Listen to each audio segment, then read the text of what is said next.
ഭൂമിക്ക് പുറത്ത് ജീവൻ തേടിയുള്ള മനുഷ്യന്റെ പ്രയത്നങ്ങൾക്ക് അവസാനമെന്നോളം തക്കതായ ഫലം കാണുന്നു എന്ന് തന്നെ വേണം പറയാൻ. 128 പ്രകാശവർഷം അകലെ ജീവൻ കണ്ടെത്തിയിരിക്കുകയാണ് ശാസ്ത്രജ്ഞന്മാർ. ഇപ്പോൾ ചൊവ്വാഗ്രഹത്തിൽ ജീവൻ ഉണ്ടാകും മുൻപേ തന്നെ ഇവിടെ ജീവൻ വളർത്തിയെടുക്കാൻ കഴിയുമെന്നാണ് പ്രതീക്ഷിക്കപ്പെടുന്നത്. ചുരുക്കത്തിൽ മാനവരാശി ഏറ്റവും വലിയ കണ്ടുപിടുത്തത്തിന് തൊട്ടരികിൽ എത്തിയെന്ന് തന്നെ കരുതാം. എന്നാൽ ഈ പുതിയ സ്ഥലത്തെക്കുറിച്ചുള്ള അധികം വിശദാംശങ്ങൾ ഇനിയും പുറത്തുവിട്ടിട്ടില്ല. ജെയിംസ് വെബ് ബഹിരാകാശ ദൂരദർശിനിയിൽ നിന്നുള്ള ഡാറ്റ ഉപയോഗിച്ച് കേംബ്രിഡ്ജ് സർവകലാശാലയിലെ ജ്യോതിശാസ്ത്രജ്ഞർ ജീവന്റെ സൂചന നൽകുന്ന തന്മാത്രകളായ ഡൈമെഥൈൽ സൾഫൈഡ്, ഡൈമെഥൈൽ ഡൈസൾഫൈഡ് എന്നിവ തിരിച്ചറിഞ്ഞിട്ടുണ്ട്.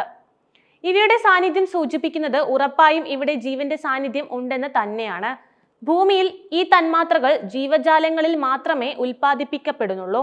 പ്രധാനമായും സമുദ്രജാലങ്ങളിലാണ് ഇത് കൂടുതലായി കാണപ്പെടുന്നത്. ഭൂമിയിൽ നിന്ന് ഏകദേശം 124 പ്രകാശവർഷം അകലെ ലിയോ നക്ഷത്ര സമൂഹത്തിൽ സ്ഥിതി ചെയ്യുന്ന എക്സോപ്ലാനറ്റ് K2-18b യുടെ അന്തരീക്ഷത്തിലാണ് ഈ തന്മാത്രകൾ ശാസ്ത്രജ്ഞർ കണ്ടെത്തിയിരിക്കുന്നത്.